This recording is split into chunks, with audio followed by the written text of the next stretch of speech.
السلام علیکم جی، کیا حال چال ہیں آپ سب لوگوں کے؟ میں امید کرتی ہوں کہ آپ سب بالکل ٹھیک ہوں گے، خیریت سے ہوں گے۔ ناول ام الیقین بائی سمیرہ حمید کی یہ سیکنڈ ایپیسوڈ ہے۔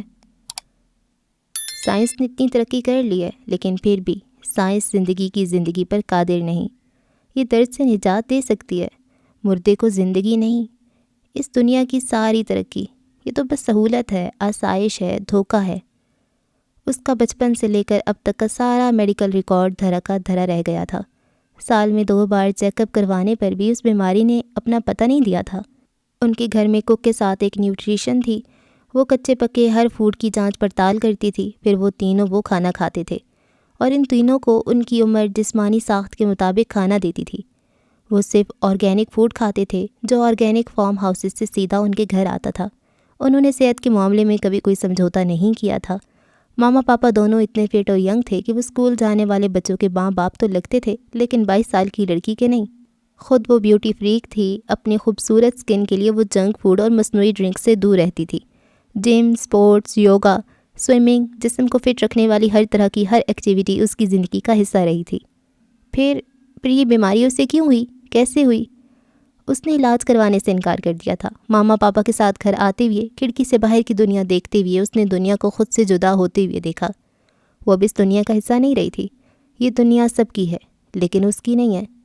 فٹ پاتھ پر پرام لے کر چلتی ماں، دوڑ کر سڑک کراس کرتے ٹین ایجرز، ٹیکسی میں پیچھے بیٹھی مرر میں دیکھ کر لپسٹک لگاتی لڑکی، یہ سب لوگ، یہ سارا منظر، یہ کس دنیا کا تھا؟ اس کی دنیا کا نہیں تھا۔ سر کو دائیں بائیں گھما کر وہ حیرت سے ایک ایک چیز کو دیکھ رہی تھی۔ اپنے گھر کو اس نے باہر کی دنیا سے زیادہ اجنبی پایا۔ جس گھر میں وہ 22 سال رہتی رہی تھی، وہ گھر کہیں کھو گیا تھا۔ اب یہ تو کوئی اور ہی جگہ تھی۔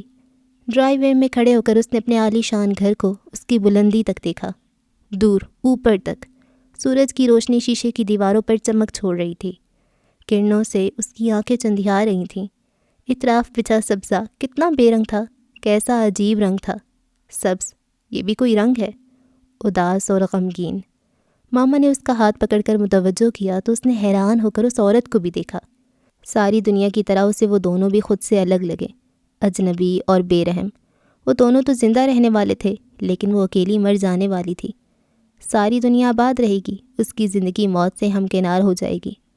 ساری دنیا آباد رہے اور ہمیں موت آ دبوچے۔ سوچ کا یہ مشروب زہر سے زیادہ زہریلا ہے۔ اس نے دنیا کی ہر چیز، ہر منظر کو اجنبی پایا۔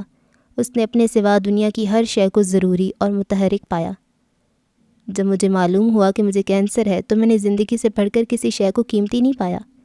اس کے علاوہ میں نے ہر دوسری قیمتی چیز کو ہیچ اور فضول پایا۔ علی بنت۔ زندگی کے علاوہ ہر شے صرف شے ہی ہے۔ زندگی سے منور آپ کی آنکھ جو یہ سطر پڑھ رہی ہے، وہ باقی جسم سے بس اتنا کہہ دے، اپنی زندگی اور تندرستی کی قدر کیجیے۔ ساری دنیا ایک ہی زبان بول رہی تھی۔ دنیا کا بڑے سے بڑا ڈاکٹر، دنیا کا بڑے سے بڑا ہاسپٹل، میٹنگ کے لیے بیٹھا ڈاکٹر کا ہر بورڈ، ہر مشین، ہر رپورٹ، سائنس کی ہر کتاب، ہر دوا۔ کوئی 9 مہینے کی بات کر رہا تھا، کوئی 4 کی، کوئی 5 کی اور کوئی 7 کی۔ کوئی بھی زندگی کی بات نہیں کر رہا تھا۔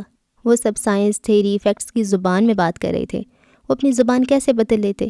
وہ آسٹریلیا گئی، 15 دن تک ٹیسٹ کرواتی رہی، رزلٹ وہی تھا جو امریکہ کے ہاسپٹل کا تھا۔ سارا جہاں ایک جیسا تھا، نکارا اور بیکار۔ سائنس نے کوئی ترقی نہیں کی تھی، اس نے بس لوہے کو جہاز بنا کر اڑایا ہے، مٹی کو اینٹ، اینٹ کو عمارت، بس روشنی کو رفتار کیا ہے، رفتار کو قابو۔ اور سائنس نے کیا ہی کیا ہے؟ اسے معلوم ہی نہیں تھا کہ وہ جو میک اپ کمپنیوں کو فون کر کے اپنی پسند کے میک اپ شیڈز بنوا لیتی تھی، تو سب کتنا آسان تھا۔ سگنیچر بیگ، ڈریس، گاڑی، گھر، حتیٰ کہ جسمانی اعضاء تک بنوا لینا۔ دنیا کی ہر چیز ایک فون کال پر اس کے سامنے آ جاتی تھی۔ ایک زندگی ہی حاضر نہیں ہو رہی تھی۔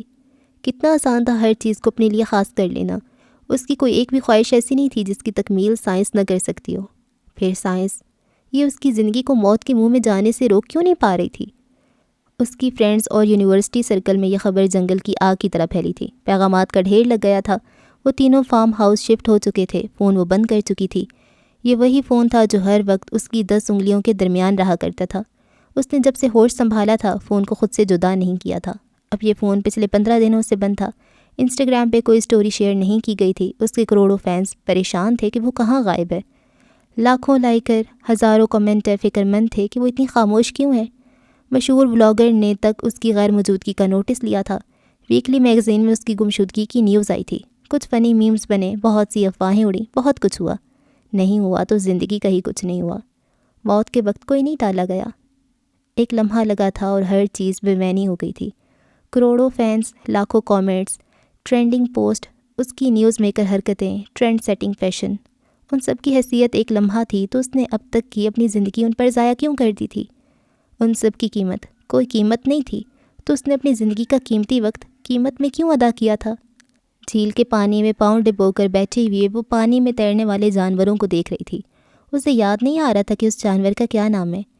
وہی جانور جو سفید سا ہوتا ہے، جو خاموشی میں درویش لگتا ہے، چہکار میں فرشتہ اور مستی میں محبت لگتا ہے۔ سوان، ہنس، اس کے کان میں سرگوشی نہیں ہوئی تھی، کلام ہوا تھا، وہ بول رہا تھا۔ ہر زمانے میں پرندوں نے اپنی علامتیں بدلی ہیں۔ محبت، یہ اس زمانے کی علامت ہے۔ محبت جو انسان کے لیے سب سے زیادہ ضروری ہے، خود سے محبت۔ اس نے کہا، اس نے جو ہر انسان کے ساتھ ہوتا ہے، جو سایہ نہیں، عکس نہیں، جو اندر بھی نہیں اور جو باہر سے بھی نہیں، جو جسم میں روح کے نزول کے لمحے سے جسم میں روح کے پرواز کے لمحے تک رہتا ہے۔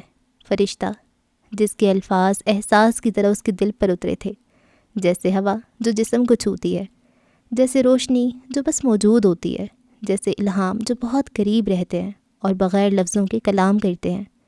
اس نے بھی یہ کلام سنا تھا، بغیر الفاظ کے، بہت قریب سے۔ 20 دن بعد اس نے دنیا بھر کے ڈاکٹرز کا کہا قبول کر لیا تھا، اپنی رپورٹ، اپنا کینسر اور مختصر ہو چکی اپنی زندگی۔ وہ صدمے کی کیفیت سے نکل آئی تھی۔ اس نے مان لیا تھا کہ اس کی زندگی اتنی ہی تھی، بس یہ سب ایسے ہی ہونا تھا۔ وہ اپنی ماں کے پاس آئی اور ان کے گلے میں باہیں حمائل کر دیں۔ میں اپنی مرضی سے وقت گزارنا چاہتی ہوں، مجھے جانے دیں۔ تم جہاں بھی جاؤ گی ہم تمہارے ساتھ جائیں گے، بس اس کے علاوہ کوئی ڈیل نہیں ہوگی۔ پاپا اس کی بیماری کے بعد سے سائے کی طرح اس کے ساتھ ساتھ رہتے تھے۔ وہ ایک بھی دن آفس نہیں گئے۔ ان کا $1 ملین کا کنسٹرکشن بزنس جو ان کی سانس کے ساتھ چلتا تھا اب اکیلا ہی ہچکیاں لے رہا تھا۔ مجھے مریضوں کی طرح ٹریٹ کرنا بند کر دیں پلیز، مجھے نارمل لائف گزارنے دیں، میں آپ کو اپنا سایہ نہیں بنا سکتی۔ پاپا نے ماما کی طرف دیکھا۔ کتنا مشکل تھا اسے یہ سمجھانا کہ اس سے زیادہ تکلیف میں وہ خود ہیں۔ اب وہ کہاں گھوم پھر کر اپنی تکلیف دفع کریں، کیسے چل کریں؟ وہ چلی جائے گی تو کیا وہ سکھی رہیں گے؟ کیا وہ بھی اس کے ساتھ ہی نہیں مر جائیں گے؟ پھر بھی ادا، ماما نے لہجے کو نارمل رکھنا چاہا، لیکن پتہ نہیں کیا بات تھی، اب وہ عام بات بھی کرتی تو لگتا تھا رو دیں گی۔ صبح وہ کک سے ناشتہ بنانے کے لیے کہتے کہتے پھوٹ پھوٹ کر رو دی تھی۔ اب مجھے پتہ چلا کہ اصل خوش قسمت کون ہوتا ہے۔ ناشتے کی میز پہ سر رکھ کر وہ ہچکیاں لینے لگی تھیں۔ مجھے لگتا تھا میں دنیا کی خوش قسمت ترین عورت ہوں، اب اپنے سوا مجھے ہر انسان خوش قسمت لگتا ہے، جیسے کہ تم، جیسے کہ گھاس کاٹنے والا، جیسے کہ فوڈ ڈیلیوری والا، پیٹرول پمپ پہ کھڑا لڑکا، نیوز پیپر کے سٹال پر بیٹھی بوڑھی عورت۔ کاش میں وہ عورت ہوتی جو ہفتے میں $20-22 کماتی، اچھے گھر اور خوبصورت لباس کے خواب دیکھتی، جو یا فٹ پاتھ پر بیٹھ کر بھیک مانگتی ہے یا وہ جو بستر پہ بیمار پڑی ہے اور اپنی زندگی کے دن گن رہی ہے، لیکن جو میری طرح بیٹی کی زندگی کے دنوں کو گننے میں مصروف نہیں ہے۔ میری بیٹی، میری ہدا۔ دنیا کا ہر غم بڑا ہے لیکن اولاد کا غم سب سے بڑا ہے، کسی کو یہ غم نہ ملے۔ وہ ان کی اکلوتی بیٹی تھی۔ ان کا اپنا تعلق قطر سے تھا، شوہر پاکستانی نژاد امریکن تھے۔ ان دونوں کے خاندان 30-40 سالوں سے امریکہ میں آباد تھے۔ ان کے خاندان میں تو کسی کو ہارٹ اٹیک تک نہیں ہوا تھا۔ ان کے دادا 90 سال کی عمر میں حشاش بشاش فوت ہوئے تھے۔ پھر ان کی اکلوتی اولاد، جوان اولاد ہدا۔ کیوں؟ میں ہر صورت آپ کے بغیر جانا چاہتی ہوں، اس نے 2 ٹوک انداز میں کہا۔ وہ ضدی تھی اور بری بھی۔ لیونگ روم میں سناٹا تھا، وہی سناٹا جو ان کی زندگیوں میں سانس کی جگہ لے چکا تھا۔ بورا وہ زندگی کی کچھ سانس یہاں لینا چاہتی تھی۔ اپنے دونوں جوتوں اور ٹریولنگ بیگ کی تصویر اس نے انسٹا پر شیئر کر دی تھی۔ ایک ہی تصویر سے انسٹا پر طوفان آ گیا تھا، لیکن اس طوفان نے بھی بورا آئرلینڈ کو ویران ہی رکھا تھا۔ وہ ساحل کے کنارے سجائے گئے ڈنر ٹیبل پر اپنی فرینڈز کے ساتھ بیٹھ کر ڈنر کر رہی تھی۔ تھوڑے سے فاصلے پر لکڑیوں کا الاؤ دہک رہا تھا، جس کے گرد لڑکے لڑکیوں کا گروپ مقامی ثقافت کے رنگ میں اپنے سازوں کے ساتھ رقص کر رہا تھا۔ یہ سب اہتمام اس کے لیے کیا گیا تھا۔ اس سے کچھ پہلے ساحل کی پٹی پر ہدا نام کے بڑے بڑے انگلش ہجے آتش گیر مواد سے جلتے رہے تھے۔ بورا اسے خوش آمدید کہہ رہا تھا۔ دور تک پھیلا رات کا سمندر، اس میں جھل مل کرتا رات کے آسمان کا چاند، رقص کرتے لوگ، ترنم سے بجتے ساز۔ دنیا کتنی خوبصورت تھی، ہر چیز وہی تھی، ویسی ہی تھی، پھر بھی۔ صبح اس نے بلندی سے پانی میں چھلانگ لگائی۔ شفاف سمندر میں وہ آبی جانور کی طرح دور تک نیچے چلی گئی۔ سر باہر نکال کر اس نے نیلے شفاف سمندر کو سطح سے دیکھا تو جانا کہ سمندر بھی اس کا نہیں رہا۔ اس کی نظر سمندر کے پانی پر کائی کی طرح جم گئی۔ وہ اگلے ہی دن بورا بورا سے چلی گئی۔ ماں کی دی ہوئی میڈیسن وہ سمندر میں پھینک گئی تھی۔ اس کی فرینڈز نے چپ چاپ اپنا سامان پیک کرنا شروع کر دیا۔ ان میں سے کوئی بھی یہ ظاہر نہیں کرنا چاہتی تھی کہ وہ بیمار ہے اور اب نارمل بیہیو کر رہی ہے۔ پھر بھی سب صاف ظاہر ہو رہا تھا کہ اس کا جسم زندگی چھوڑ رہا ہے، وہ دنیا سے اپنی لاتعلقی دکھا رہا ہے۔ وہ فیشنسٹا تھی، ترقی یافتہ دور کی ترقی یافتہ لڑکی۔ اس سے لگتا تھا جیسا فلموں میں ہوتا ہے ویسے ہی اس کے ساتھ بھی ہو سکتا ہے۔ وہ مرنے والی ہے، اس کے پاس 6-7 مہینے ہیں۔ وہ ورلڈ ٹور کرے گی، پہاڑوں پر چڑھے گی، دریاؤں اور سمندروں میں نہائے گی، گائے گی، ناچے گی، پوری طرح سے انجوائے کرے گی۔ 7 مہینے میں 70 سال کی زندگی جی کر بستر پر گر کر دم دے دے گی۔ اسے لگتا تھا وہ ایسا کر لے گی، اسے لگا ایسا ہو ہی جائے گا، لیکن ایسا نہیں ہو رہا تھا۔ مووی کنگ فو پانڈا دیکھتے ہوئے وہ مسکرا نہیں سکی تھی۔ آئس کریم سٹی ٹوکیو میں آئس کریم کھاتے ہوئے اس میں ایک اور کپ آئس کریم کھانے کی حسرت دم توڑ گئی تھی۔ پھر آئس کریم کڑوی اور بدمزہ بھی تو تھی۔ فرینڈز کی نظر بچا کر اپنی آئس کریم اس نے ڈسٹ بن میں پھینک دی تھی۔ یونیورسل اسٹوڈیو میں revenge of the mummy ride اسے بوگس اور بیکار لگا۔ وہ خاموشی سے چیخنے چلانے والوں کو دیکھتی رہی۔ وہ سمجھ نہیں سکی کہ ان کے خوف اور جوش کی وجہ کیا ہے۔ وہ سمجھ نہیں سکی کہ گال کیوں دہکتے ہیں، آنکھیں کیوں چمکتی ہیں۔ زندگی کے فیتے پر آگ لگ چکی ہو تو کوئی بات پر ہنسی نہیں آتی۔ شہد ہو یا شیرینی، ہر ذائقہ کڑوا لگتا ہے۔ دنیا کی کوئی جگہ خوبصورت نہیں لگتی۔ وہ ساری دنیا کی خوبصورتی زندگی کے ہونے سے ہے۔ اگر زندگی ہی نہیں ہوگی تو دنیا کی رنگینیاں کیا کمال دکھا سکیں گی۔ آئیفل ٹاور کی نوک کے اندر کھڑے ہو کر سیلفی لیتے ہوئے اس نے ایک لمحے کے لیے رک کر اوپر سے نیچے کی دنیا کی طرف جھانکا۔ وہ بھی 24 سال کی نہیں ہوئی تھی۔ آئیفل کی ٹکٹ اسے ہاف دینی پڑی تھی، تو پھر موت اس کی پوری زندگی کا ٹکٹ کیوں کاٹ رہی تھی؟ آئیفل اس کی عمر کا لحاظ کر رہا تو موت کیوں نہیں؟ اس نے ٹکٹ چیکر کو اپنا پاسپورٹ دکھایا تو اس نے سر ہلا کر اس کی ٹکٹ ہاف چارج کی تھی۔ اسے ہاف ٹکٹ لینے کی عادت نہیں تھی، لیکن اب وہ یہ بونس لینا چاہتی تھی۔ وہ موت کے فرشتے کو اپنی عمر بتائے گی تو کیا وہ سر ہلا کر اس پر سے موت کا چارج اٹھا لے گا، اسے بونس دے گا؟ نیچے کی دنیا بہت رنگین تھی، اپنی ہی مستی میں رواں دواں تھی۔ دریا سین اسے بیگانہ لگا، لیکن حقیقت میں تو وہ چہلنگ کر رہا تھا۔ نیچے کی دنیا، اوپر کے آسمان کو کوئی فرق نہیں پڑتا تھا کہ بہت دور بلندی پہ کھڑی ایک لڑکی یہ جان چکی ہے کہ اس کے پاس زندہ رہنے کے لیے صرف چند مہینے بچے ہیں۔ وہ جان چکی ہے کہ دنیا کی ساری خوبصورتی زندگی کے ہونے سے ہے، ورنہ تو دنیا بہت بدصورت ہے۔ دریا سین گدلا ہے، پیرس منحوس ہے، اس کی روشنیاں آنکھ کا دھوکہ، اس کی رنگینیاں خوابوں کا میل ہیں۔ 2 ٹین ایجر سر سے سر جوڑ کر سیلفیاں لے رہے تھے۔ ابھی وہ زندگی کو ایک ہی نام سے جانتے تھے، خواب۔ ہنی مون پہ آئے کپل کے کہے ہر آواز میں نمایاں تھے۔ اس نے نئی نویلی دلہن کی آنکھوں میں محبت کی نمایاں چمک دیکھی، اس کے گال چومتے، اس کے شوہر کے انداز میں دیوانگی۔ اس نے گہرا سانس کھینچ کر منہ پھیر لیا۔ ابھی تو اسے محبت کا مزہ چکھنا تھا۔ ابھی تو لالی پاپ کھاتی ایک بچی اس کی طرف دیکھ کر مسکرائی۔ بچی کی ہنسی اس کی ہستی کو انگارہ بنا گئی۔ شانزے لیزے پر چہل قدمی کرتے ہوئے اس نے مسکرانے کی کوشش بھی نہیں کی تھی۔ گھٹنوں تک لانگ شوز اور جینز کی پاکٹ میں دونوں ہاتھ، کھلے بلونڈ بال اور چہرے پر بے نیازی۔ کچھ لوگوں نے اسے پہچان کر ہاتھ سے ہائی کا اشارہ کیا تھا، لیکن وہ گردن کو اکڑا کر نومی کیمیبل کی طرح شاہراہ کو ریمپ سمجھ کر واک کرتی رہی۔ اس کی آنکھیں بے تاثر تھیں، چہرہ بھنچا ہوا۔ کچھ بلاگرز ملے، انہوں نے اس سے بات کرنی چاہی تو اس نے بیزاری سے ان کے کیمروں کے لینس پر ہاتھ رکھ کر انہیں پرے کھسکا دیا۔ اس کی فرینڈز اس سے کچھ دور پیچھے چل رہی تھیں، رک رک کر کچھ تصویریں بنا رہی تھیں۔ ساتھ ساتھ چلتے ہوئے وہ اپنے فرینڈ سے بھی جدا ہو چکی تھی۔ چلتے چلتے وہ ہر شے کو پیچھے چھوڑتی چلی گئی، ہر شے سے جدا ہوتی گئی، پیرس سے، اپنے پیروں تلے کی زمین سے، کائنات کی ہر شے سے۔ اور اس وقت وہ اتھاہ تنہائی سے جا ملی۔ وہ اپنے کمرے سے نکلی تو اس کے سویٹ کے لاؤنج میں بیٹھی اس کی فرینڈز نے چونک کر اسے دیکھا۔ کیا ہوا؟ اس نے شانے اچکا کر بے نیازی سے پوچھا۔ تم نے شو کے لیے ڈریس کوڈ فالو نہیں کیا؟ تینوں بے آرامی محسوس کر رہی تھی۔ وہ ایڑی کے بل ذرا سا گھمی۔ کیا برائی ہے اس میں ہمیشہ کی طرح خوبصورت لگ رہی ہوں۔ وہ ہمیشہ کی طرح خوبصورت لگ رہی تھی، لیکن وہ فیشن کے سب روز ملیاں میٹ کر چکی تھی۔ پرپل تو اس کا کلر ہی نہیں تھا، پھر اس نے پرپل لانگ گاؤن پہننے کی غلطی کیوں کی تھی؟ اس پر black half jacket, red copy clutch, blue heel اور گرے ہیڈ۔ وہ نو میک اپ لک پسند کرتی تھی، لیکن اس وقت وہ میک اپ تھوپے ہوئے تھی۔ اس نے شارپ ریڈ لپسٹک اپلائی کی تھی، پرپل شیڈ اس کی آنکھوں کو بوجھل کر رہا تھا۔ کبھی کبھی مضحکہ خیز بھی لگنا چاہیے، اس نے ہنس کر بے نیازی سے کہہ دیا، لیکن وہ یہ نہیں کہہ سکی کہ وہ خود کو رنگوں میں لپیٹنے سے روک نہیں سکی۔ جیسے پرپل اور ریڈ مل کر اس کی بلیک اینڈ وائٹ زندگی کو رنگین بنا دیں گے، جیسے موت ڈر کر بھاگ جائے گی۔ ریڈ کارپیٹ راہداری سے گزرتے ہوئے تینوں فرینڈز نے باری باری اسے روک کر گروپ سیلفی لینی چاہی تو وہ بیزاری سے اونچی چھت کے اوپیرا ہال کی طرف بڑھ گئی۔ وہ جانتی تھی کہ وہ ان کے ساتھ اچھا نہیں کر رہی، لیکن اچھا تو اس کے ساتھ بھی نہیں ہوا تھا۔ ان سے بہت دور نکل آنے پر چلتے چلتے وہ رک گئی۔ لوگوں کی چہل پہل کا شور، جوش، ولولہ انگیز آوازیں، کہے سرگوشیاں، اپنی ہیل پر گھوم کر اس نے سب کو دیکھا، سب کو سنا۔ ہر شے بدنما تھی، ہر آواز کریہا تھی۔ شو شروع ہو چکا تھا۔ اپنی سیٹ پر بیٹھے بیٹھے اس نے سر گھما کر اوپر گیلریوں کی طرف دیکھا۔ اگر وہ کچھ ڈھونڈ رہی تھی تو اس کی تلاش میں ناکام رہی تھی۔ بت کی طرح ساکت ہو کر وہ اسٹیج کی طرف گھوم گئی۔ کون آیا، کیا گایا، کیا کہا، کیا ایکٹ کیا، کون لڑکی تھی، کون لڑکا تھا، اسے کچھ دکھائی سنائی نہیں دے رہا تھا۔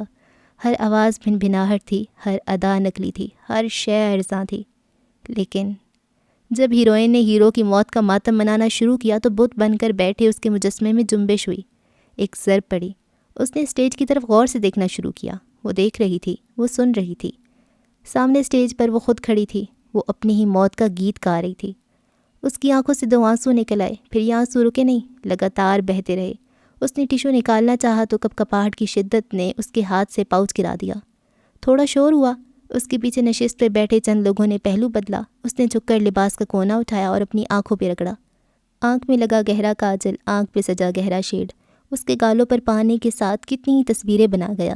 ساتھ بیٹھی اس کی فرینڈ نے چونک کر اسے دیکھا، باقی 2 نے بھی گردن کو جھکا کر اسے دیکھنا چاہا۔ سورج نیچے آتا ہے تو ستارے اوپر جاتے ہیں، فرینچ مقولہ، فرشتے نے کہا، لیکن اس نے سنا نہیں۔ ایک دم ہی اس نے اپنے گرد اتنے اندھیرے اکٹھے کر لیے کہ اسے سورج، چاند، ستارے دکھائی دینا بند ہو گئے۔ جھک کر اس نے اپنے پیروں کو جوتوں سے الگ کرنا شروع کیا۔ جسم کے اندر موجود زندگی اپنی سانس کاٹ رہی تھی تو اسے جسم پر موجود ہر چیز تکلیف دے رہی تھی۔ جوتوں کو ہاتھ میں پکڑ کر وہ اٹھ کر کھڑی ہو گئی۔ وہ ایسے اوپیرا شو کے درمیان سے اٹھ کر نہیں جا سکتی تھی، یہ بد اخلاقی بھی تھی اور شو کے قوانین کی خلاف ورزی بھی۔ انتظامیہ کا ایک آدمی جلدی سے اس کی طرف آیا، لیکن وہ اپنی نشست کی رو میں کافی آگے بڑھ چکی تھی۔ لوگوں کو بے آرام کرتی ہوئی وہ کھسکتی جا رہی تھی، سسکتی جا رہی تھی۔ اوپیرا ہال کے سکوت نے اس کی سسکیوں کو سنا۔ آگے سے چند لوگوں نے گردنیں موڑ کر پیچھے اسے دیکھا۔ گیلری میں بیٹھے لوگوں نے گردنوں کو ذرا سا جھکا کر نیچے سے اس کی طرف جھانکا۔ سب کی نظریں اٹھی رہ گئیں۔ انتظامیہ کے آدمی اس کی طرف آتے آتے رک گیا۔ رنگوں کی تہ میں بھیگ کر بدنما ہوتے اس کے بدصورت کال سب کو دکھائی دے رہے تھے۔ وہ قدم آگے نہیں بڑھا سکی۔ ایک بوڑھے میاں بیوی کے درمیان پھنس کر کھڑی تھی۔ وہ سسک رہی تھی، ہچکیاں لے رہی تھی۔ اس کی سسکیاں ہر سماج سن سکتی تھی۔ اسٹیج پہ کھڑی فنکارہ ایک لمحے کے لیے رکی تھی۔ اوپیرا ہال میں اس کی سسکیاں گنگنا رہی تھیں۔ وہ زندگی اور موت کا حقیقی شو پیش کر رہی تھی۔ وہ کیا کر رہی ہے، کہاں کھڑی ہے؟ اس نے ہوش میں آ کر ایک نظر آس پاس دیکھا، پھر سر اٹھا کر گیلری میں بیٹھے لوگوں کو۔ اس نے ہر آنکھ کو خود کو دیکھتے پایا تو تیزی سے وہاں سے نکلی، بھاگنے لگی۔ اوپیرا ہال سے باہر بلندی سے سیڑھیاں اترتے ہوئے، ریڈ کارپیٹ پہ دوڑتے ہوئے، اسٹیج پر ہیرو کی جدائی کے راگ لاپتی فنکارہ سے دور، سڑک پہ نکل کر دریائے سین کی طرف وہ بھاگتی جا رہی تھی۔ وہ جتنے لوگوں کے قریب سے گزر رہی تھی وہ سب دیکھ سکتے تھے کہ وہ رو رہی ہے، ہچکیاں لے رہی ہے۔ اس کا ہیٹ اڑ کر گر چکا تھا، ہاتھ میں پکڑے جوتے اس کے ہاتھ سے چھوٹ گئے تھے۔ وہ ننگے پاؤں سڑک پر بھاگ رہی تھی۔ ابھی تو زندگی شروع ہوئی تھی، وہ ختم کیسے ہو سکتی ہے؟ ابھی تو وہ صرف 22 سال کی تھی۔ پھر زندگی کی جوان بہاروں پر موت خزاں بن کر کیسے ٹھہر سکتی ہے؟ بھاگتے بھاگتے وہ ہانپ کر گھٹنوں کے بل گر گئی اور پھوٹ پھوٹ کر رونے لگی۔ ابھی تو اولین سانسیں لی تھی، پھر وہ آخری ہچکی کیسے لے سکتی تھی؟ پیرس سے پاپا اسے پرائیویٹ جیٹ میں واپس لائے تھے۔ اس میں 2 قدم چلنے کی سکت بھی نہیں تھی۔ اس کی آنکھیں گڑھے بن چکی تھیں، اس کا رنگ جل کر سیاہ ہونے لگا تھا، اس کا وزن تیزی سے گرا تھا، شانے کی ہڈی نظر آنے لگی تھی۔ 36 گھنٹوں میں اس نے 7 کلو وزن گرا لیا تھا۔ اس نے کینسر اور موت کو بیماری بنا لیا تھا۔ یہ روگ اس پر پوری طرح سے حاوی ہو چکا تھا۔ اس کی فرینڈز پاگلوں کی طرح اس کے پیچھے بھاگ کر اسے پیرس کی سڑکوں پر ڈھونڈتی پھر رہی تھیں۔ جس سڑک پہ وہ گر کر بے ہوش ہوئی تھی وہاں ہجوم لگ چکا تھا۔ اس کی فرینڈز اس کے پاس بیٹھ کر زاروں کی طرح رونے لگی تھیں۔ انہیں خود سمجھ میں نہیں آ رہی تھی کہ وہ کیا کریں۔ اس نے ساری زمین کو سر پہ اٹھا لیا تھا، پورے آسمان کو خود پہ گرا لیا تھا۔ جہاز میں لیٹی ہوئی وہ مسلسل کانپ رہی تھی، جیسے اسے سرد تودے سے نکال کر لایا گیا ہو۔ اس کی کپ کپی دل دہلا دے رہی تھی۔ ماں نے اس کی حالت دیکھی تو اسے گلے سے لگانے کی بجائے اس سے دور ہٹنے لگیں۔ یہ میری ہوتا ہے؟ کیا ہوا اس سے؟ کیا کیا اس نے اپنے ساتھ؟ اتنے بڑے گھر میں انہیں رونے کے لیے بہت کونے ملے، لیکن کوئی ایسا کونا نہیں ملا جہاں انہیں تسلی بھی مل سکتی۔ ڈاکٹر نے اسے ایڈمٹ کرنا چاہا تو وہ چیخنے چلانے لگی۔ وہ ہسٹرائی ہو چکی تھی، اپنے بالوں کو مٹھیوں میں جکڑ کر کھینچنے لگتی تھی۔ اسے سمجھ نہیں آ رہی تھی کہ موت سے کس طرح سے بدلا لے، کیسے اس کی جان عذاب میں ڈالے۔ اسے جہاں جو چیز نظر آئی اس نے اٹھا کر توڑ دی۔ ہر چیز اس کا مذاق اڑا رہی تھی کہ وہ تو موجود رہنے والی ہے، لیکن ہدا ختم ہو جانے والی ہے۔ اس نے وقت بتانے والی ہر شے ختم کر دی، گھڑیال، کلاک وال، موبائل، کیلنڈر۔ وہ کمرے میں اندھیرا کر کے رکھتی تھی تاکہ دن اور رات میں فرق ختم ہو جائے۔ اس کی بھوک پیاس ختم ہو چکی تھی، بچا تھا تو بس یہ احساس کہ سب ختم ہونے والا ہے۔ دونوں ماں باپ اپنی ہمت ہار چکے تھے۔ اس نے منہ تک دھونا چھوڑ دیا تھا۔ اس کا وزن اتنا گر چکا تھا کہ اب تو اس کی گردن اور گال کی ہڈیاں نمایاں ہونے لگی تھیں۔ اس نے علاج سے انکار کر دیا تھا۔ اگر مرنا ہی تھا تو اسے علاج کی تکلیف سہ کر نہیں مرنا تھا۔ وہ زہر کھا لے گی یا نبض کاٹ لے گی۔ پاپا نے بڑے سے بڑے نفسیاتی معالج سے رابطہ کیا۔ دنیا جہاں کے اسکالر، ذہین و فتین لوگ نے آ کر اسے امید بھری جوشیلی دلیلیں دے کر سمجھانا چاہا، اسے علاج کے لیے مجبور کرنا چاہا، لیکن اس نے دونوں کان بند کر لیے، دونوں آنکھیں میچ لیں۔ وہ زندگی کی طرف کھلنے والے دروازے بند کر کے رونے بیٹھ گئی تھی۔ سب کچھ خاک ہو چکا تھا، سب کچھ بکواس تھا۔ چاند پر پہنچ جانے والوں نے دنیا کو دھوکہ دیا تھا۔ وہ اسے جوانی میں قبر میں جانے سے نہیں بچا سکتے تھے۔ بے ایمان، دغا باز، جاہل۔ تم کم ہمت ہو، بڑی عمر کی خاتون موٹیویشنل نے مایوسی سے کہا۔ کیا باہمت ہونے سے مجھے زندگی مل جائے گی؟ وہ گھٹنوں کو کھڑا کر کے کاؤچ پر گمسم سی بیٹھی تھی۔ اب وہ کئی گھنٹے اسی حالت میں بیٹھ کر گزار دیتی تھی۔ ماما نے ہزار بہانوں سے اسے اس خاتون سے ملنے پر راضی کیا تھا۔ وہ 2 گھنٹے تک اس کے سامنے بیٹھ کر بولتی رہی تھیں اور مایوس ہوئی تھیں۔ کمرے کی دہلیز پر کھڑے ماں باپ نے چہرے پھیکے پڑ گئے۔ زندگی ان کے لیے ایسی کڑی آزمائش بن کر رہ گئی تھی کہ وہ اپنی جان دے کر بھی اپنی بیٹی کی جان نہیں بچا سکتے تھے۔ خاندان کا ایک فرد تکلیف میں ہو تو سب اس تکلیف کو جھیلتے ہیں۔ ماں باپ تو اصل سے کہیں زیادہ تکلیف سہتے ہیں۔ اولاد کو چبھنے والا کانٹا ماں باپ کے دل پہ زخم چھوڑتا ہے۔ زندگی 60-70 سال اب وقت کی میعاد کا نام نہیں ہے، یہ ہر سانس کو زندگی کرنے کا نام ہے۔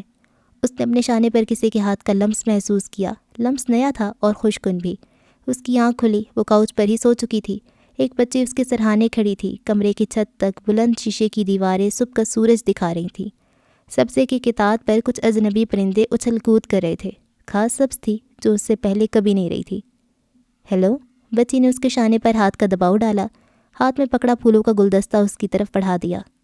ہائے، اسے بچی اور بچے کی مسکراہٹ اچھی لگی۔ پھول بھی اجنبی تھے لیکن خوبصورت تھے۔ کون ہو تم؟ میں نے تمہیں پہچانا نہیں۔ کمرے میں آنے والا وہ پہلا انسان تھا جسے دیکھ کر وہ مسکرا رہی تھی۔ پھول آخر کار اس نے تھام ہی لیے تھے، جیسے اپنی سانسوں کو غار سے نکال کر ہوا کا راستہ دیا ہو۔ میں تو شیلے ہوں، آپ کے لیے پھول لائی تھی۔ جھک کر اس نے اس کا گال چوما۔ بہت دیر سے سو رہی ہیں آپ، کیوں؟ میں سو تو نہیں رہی تھی، مجھے اب نیند نہیں آتی۔ آپ ابھی بھی نیند میں ہیں، جاگ جائیں گی تو آپ کو اچھا لگے گا۔ ایک بار پھر گال کو چوما اور کمرے سے چلی گئی۔ پھولوں کو اس نے ڈسٹ بن میں نہیں پھینکا تھا، انہیں میز پہ رکھ دیا تھا۔ منہ پر پانی کے چینٹے مار کر وہ باہر آ گئی۔ گمسم سے ماما پاپا لیونگ ایریا میں بیٹھے ہوئے تھے۔ ان کے سب کام اب ختم ہو چکے تھے۔ شیلے کہاں ہیں ماما؟ وہ آج خود ہی کمرے سے باہر آئی تھی۔ دونوں نے اسے حیرت سے دیکھا۔ پاپا فوراً اس کی طرف بڑھے، اسے اپنے ساتھ لگا کر پیشانی پر پیار کیا۔ کون شیلے؟ ماما جلدی سے کچن کی سمت بڑھیں۔ آج وہ بھی ناشتہ کرنا چاہتی تھی۔ انہیں اچانک بھوک لگ گئی تھی۔ میرے لیے بھی ناشتہ بنا دو، بہت بھوک لگی ہے، پاپا نے کہا۔ خدا اپنا سر ان کے شانے پہ رکھ کر بیٹھ چکی تھی۔ ابھی جو میرے کمرے میں آئی تھی؟ ہاتھ بڑھا کر اس نے آج کا نیوز پیپر اٹھا لیا۔ فریج کھول کر کھڑی ماں نے اپنے شوہر کی طرف دیکھا۔ دونوں کو سمجھ نہیں آئی کہ وہ ہدا سے سوال کریں یا اس کے سوال کا جواب دیں۔ ہاں وہ آئی تھی، شاید اسے اسکول جانا تھا، جلدی میں تھی۔ پاپا کو جملہ مکمل کرنے میں دقت پیش رہی۔ پر وہ ہے کون؟ اسے پہلے کبھی نہیں دیکھا۔ آپ کی کسی فرینڈ کی بیٹی ہے؟ ماں باپ دونوں کی نظریں ملیں۔ وہ ہمارے ہمسائے سے آئی تھی شاید۔ ماں نے شاید کا لفظ استعمال کرنا ضروری سمجھا۔ جب وہ ناشتہ کر رہی تھی تو وہ دونوں اپنے لک میں زہر مار کر رہے تھے۔ وہ بار بار نظریں چرا کر ہدا کو دیکھ رہے تھے۔ وہ ذہنی طور پر اتنی کمزور ہو چکی تھی کہ ایسی بہکی باتیں کرنے لگی تھی۔ کوئی بچی ان کے گھر نہیں آئی تھی۔ وہ کسی شیلے کو نہیں جانتے تھے۔ لائم اس سے ملنے کے لیے آیا تھا۔ دونوں کی زبان کینچی کی طرح چلا کرتی تھی، لیکن اب دونوں خاموش بیٹھے تھے۔ ماما نے اسے لان میں بٹھایا تھا کہ شاید وہ بھی اپنے کمرے سے نکل آئے۔ وہ سب سے ملنے سے صاف انکار کر دیا کرتی تھی، لیکن لائم کا نام سن کر وہ ماما کو دیکھ کر رہ گئی۔ اب تمہیں بدنصیب نہیں رہی لائم؟ دونوں کے درمیان کافی دیر تک خاموشی رہی تھی جو اس نے ایسی توڑی تھی۔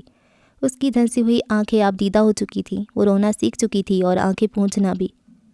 آئی ایم سو سوری ہدا، یقین جانو وہ سب مذاق تھا، اور تم نے سچ کہا تھا۔ میں واقعی میں یہ حسرت رکھتا تھا کہ وہ بدنصیب انسان میں ہوتا جو تمہاری جگہ ہوتا، وہ ایسی پراسائش زندگی گزار رہا ہوتا۔ لائم کی نظر اس نئی ہدا پر ٹھہر نہیں رہی تھی، اس کے دل میں ٹیس اٹھی تھی۔ پیرس کی کہانی سننے کے بعد وہ رات بھر سو نہیں پایا تھا۔ تو کیا اب بھی تم یہی حسرت رکھتے ہو؟ میری جگہ آنا چاہو گے؟ وہ طنز سے ہنس دی۔ ہم جگہ ہی تو نہیں بدل سکتے ہوتا، اور ہم اپنی سوچ بھی نہیں بدل سکتے۔ اگر ایسا کر سکتے تو تمہارے ماں باپ ایک لمحہ ضائع کیے بغیر تمہاری جگہ لے چکے ہوتے۔ تمہیں دیکھ کر شاید ہی کوئی انسان ایسا ہوگا جو یہ حسرت نہیں کرتا ہوگا کہ کاش وہ ہدا کی جگہ ہوتا۔ اب تم یہ خواہش کر رہی ہوگی کہ کاش تم میری جگہ ہوتی، مجھ جیسی غریب، بدحال، پارٹ ٹائم جاب کرنے والی، ایک ایک پینی کا حساب رکھنے والی، لیکن صحت مند، زندگی کی گارنٹی کی سند رکھنے والی۔ کیا ایسا ہی ہے ہدا؟ ہاں، میں دنیا کا کوئی بھی شخص ہوتی لیکن ہدا نہ ہوتی۔ اس نے سچائی کا اعتراف کیا۔ لائم نے گہرا سانس لیا۔ ہدا کتنی بدل چکی تھی، اسے تکلیف ہوئی تھی، اسے اب زندگی چاہیے تھی، بس زندگی۔ ہم سب ہمیشہ اپنی جگہ بدلنا چاہتے ہیں، ہم ہمیشہ کسی دوسرے کی زندگی جینا چاہتے ہیں۔ ہمیں جو میسر ہوتا ہے ہم اس پر راضی نہیں ہوتے۔ ہم نے ہم بن کر رہنا سیکھا ہی کب ہے؟ مجھ سے کیوں ملنا چاہتے تھے؟ کچھ کہنے کے لیے، بلکہ سب سے اہم بات کہنے کے لیے، یہ کہ تم اپنی جگہ پر ہی رہو، اس بیماری کی مریضہ کی جگہ، زندگی کی جنگ لڑنے والی لڑکی کی جگہ۔ یقین کرو یہی تمہارے لیے سب سے بہترین جگہ ہے۔ دنیا میں بہت سے لوگ ایسے ہوں گے جو زندگی کی چند سانسوں کے لیے تڑپ رہے ہوں گے۔ بچے کو جنم دیتی ماں جو اپنی سانسیں توڑ رہی ہے، اسے چند سانسیں اور چاہیے تاکہ وہ بچے کو دنیا میں لا سکے۔ سڑک کے کنارے حادثے سے دم دیتا 3 بچوں کا باپ، وہ اپنے بچوں کو باپ کے بغیر زندگی گزارنے کے لیے حوصلہ دینا چاہتا ہے، چند نصیحتیں اور سینے سے لگا کر چومنا چاہتا ہے۔ وہ بس چند سانسیں اور چاہتا ہے۔ بستر مرگ پہ پڑا بیمار پشیمان جو اپنے پیاروں سے معافی مانگنا چاہتا ہے۔ سرحد پار کرتا سربین بچہ، وہ تو بس ایک نئی سرزمین کا سورج دیکھنا چاہتا ہے۔ لاکھوں کروڑوں لوگ اب بھی تمہاری جگہ لینا چاہتے ہوں گے ہدا، ان کے لیے چند مہینے، چند ہفتے، چند لمحے، چند سانسیں ہی بہت ہوں گی۔ تم ابھی بھی ان سانسوں کی قیمت نہیں پہچان رہی، تم ابھی بھی ناشکری کر رہی ہو، اس لیے ہدا تم اپنی جگہ پر ہی رہو۔ میں جانتا ہوں سب کہنا آسان ہوتا ہے اور کرنا مشکل، میں آسانی سے کہہ رہا ہوں، تم مشکل سے ہی صحیح لیکن اسے آسان کر لو، اپنے لیے ہدا، صرف اپنے لیے، کیونکہ انسان اپنے لیے پیدا ہوتا ہے اور اپنے لیے مر جاتا ہے۔ درمیان کی سب باتیں تو فل سٹاپ اور کوما ہیں۔ وہ چپ چاپ لائم کو دیکھ رہی تھی۔ خدا ہمیں ہمارے ظرف کے مطابق آزماتا ہے ہدا، اگر یہ آزمائش بڑی ہے تو تمہارا ظرف بھی بڑا ہی ہوگا، یہ جنگ بڑی ہے تو فتح بھی بڑی ہوگی۔ تم جانتی نہیں، جو جانتا ہے وہ آزما رہا ہے، تمہارے اندر چھپی طاقتوں کو باہر نکالنے کے لیے سامان کر رہا ہے، اسے یہ کرنے دو، اس کے ساتھ تعاون کرو۔ تم پھر سے لیکچر دے رہے ہو، وہ ہنس کر رو دی۔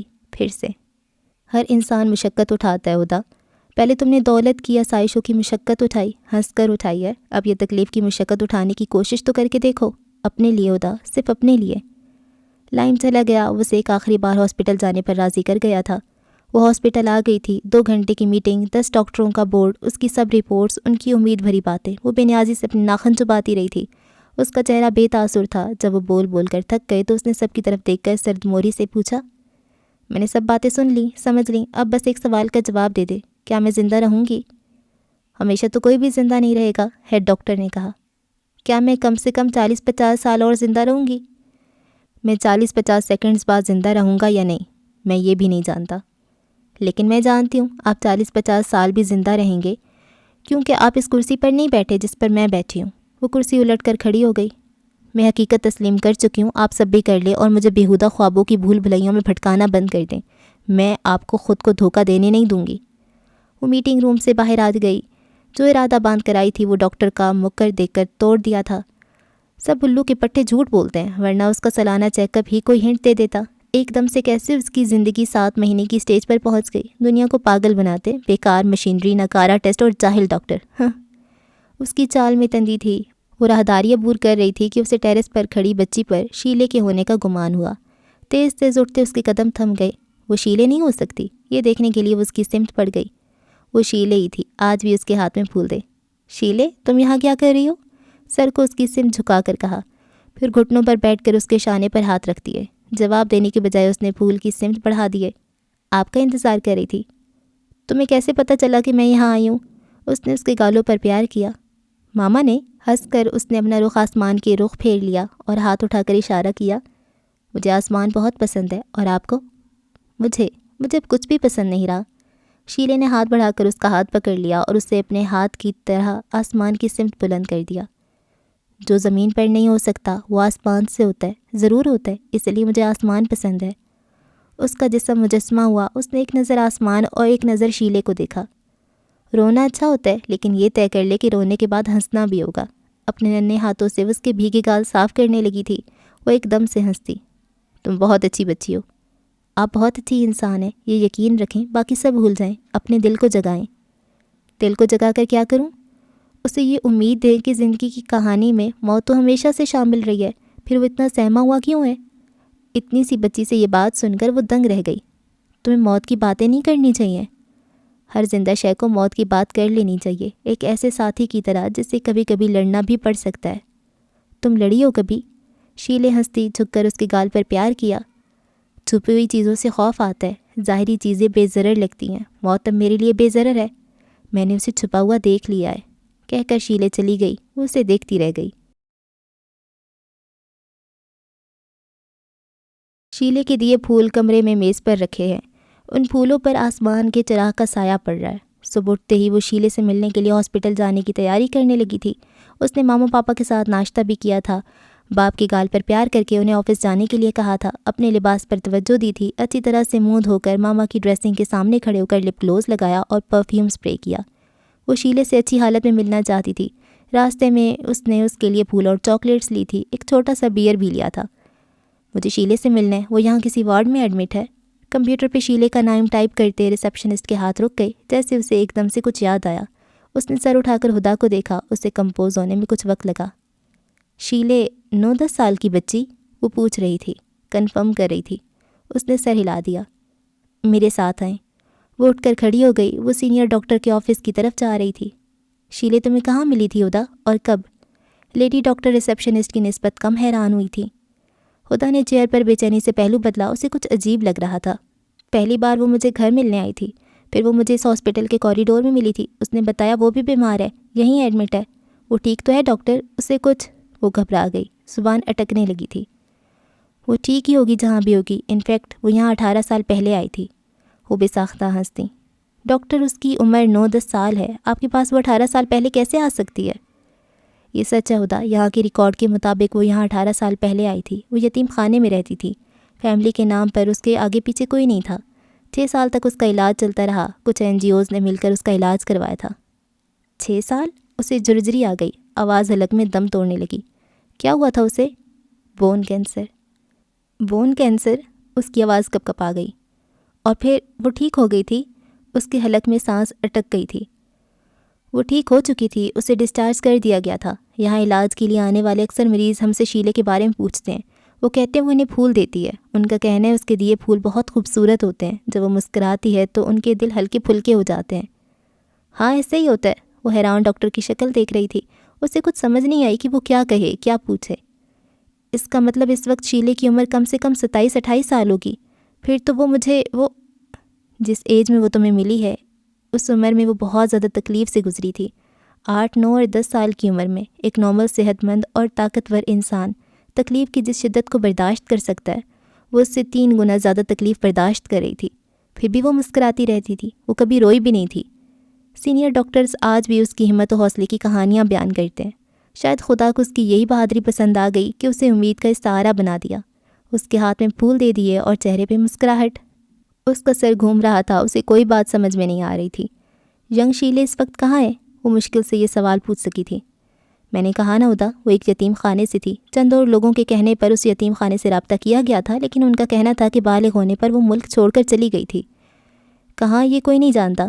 پھر اسے زیادہ شد و مد اس لیے بھی نہیں ڈھونڈا گیا کہ جن لوگوں سے وہ ملی تھی، ان لوگوں کا کہنا ہے کہ اگر یہ سب ایسے ہی ہے تو اسے ایسے ہی رہنے دیا جائے۔ دنیا میں وقوع پذیر ہونے والا ہر واقعے کی کھوج میں نہیں لگنا چاہیے۔ اگر یہ خدا کا کوئی راز ہے اور شیلے اس راز میں شریک ہے تو اسے ایسے ہی رہنے دیا جائے۔ وہ بے یقینی سے ڈاکٹر کو دیکھ رہی تھی۔ وہ اسے ایسی کہانی سنا رہی تھیں جس پر اسے یقین نہیں آ رہا تھا۔ اسے لگا وہ نیند میں ہے، ابھی جاگ جائے گی۔ کیا ترقی یافتہ دور میں بھی ایسا کچھ ہو سکتا ہے؟ یہ سب آخر کیا تھا، کیوں تھا؟ وہ جاگی تو وہ کڈز وارڈ میں کھڑی تھی۔ وہ وہاں شیلے کو ڈھونڈ رہی تھی، لیکن شیلے وہاں بھی نہیں تھی۔ اس نے کچھ نرسز سے شیلے کے بارے میں پوچھا، لیکن شیلے کہیں نہیں ملی۔ ایسا کیسے ہو سکتا تھا؟ بھری دنیا میں وہ صرف شیلے سے ملنا چاہتی تھی، اور بھری دنیا میں ہی وہ غائب ہو گئی تھی۔ یہ وہ کس جادو نگری میں آ چکی ہے جہاں ہر منظر نیا ہے، پرانی چیزیں اپنی جگہ بدل چکی ہیں، ورنہ کیفیت؟ اس کے دیوے پھول ابھی تک اس کے کمرے کی میز پر رکھے تھے، پھول وہیں تھے، پھر شیلے کہاں تھی؟ گھر آ کر اس نے سب سے پہلے پھولوں کو دیکھا تھا، ہاتھ بڑھا کر اس نے انہیں اپنے قریب کر لیا تھا۔ اس نے ابھی تک ان پھولوں کو سونگھا نہیں تھا، وہ انہیں اپنی ناک کے قریب لے آئی تھی۔ اس سے عجیب سی خوشبو محسوس ہوئی۔ اس نے دوبارہ انہیں سونگھا اور دیر تک خوشبو کو جانچتی رہی۔ پھر اس نے گردن کو شانے کی طرف جھکا کر خود کو سونگھا۔ وہ ایک دم سے چونک گئی۔ پھولوں میں سے اس کی اپنی خوشبو آ رہی تھی۔ وہ ایک دم سے سہم گئی۔ پھولوں کو اس نے خود سے دور رکھ دیا۔ وہ انہیں سہمی ہوئی نظروں سے دیکھ رہی تھی۔ تو کیا اب جیسے جیسے پھول مرجھائیں گے ویسے ویسے اس کی صحت کے گرنے کی نشاندہی کریں گے؟ اب یہ پھول اسے بتائیں گے کہ وہ کب تک تر و تازہ رہنے والی ہے؟ اب یہ اس کی زندگی کا کیلنڈر بنیں گے؟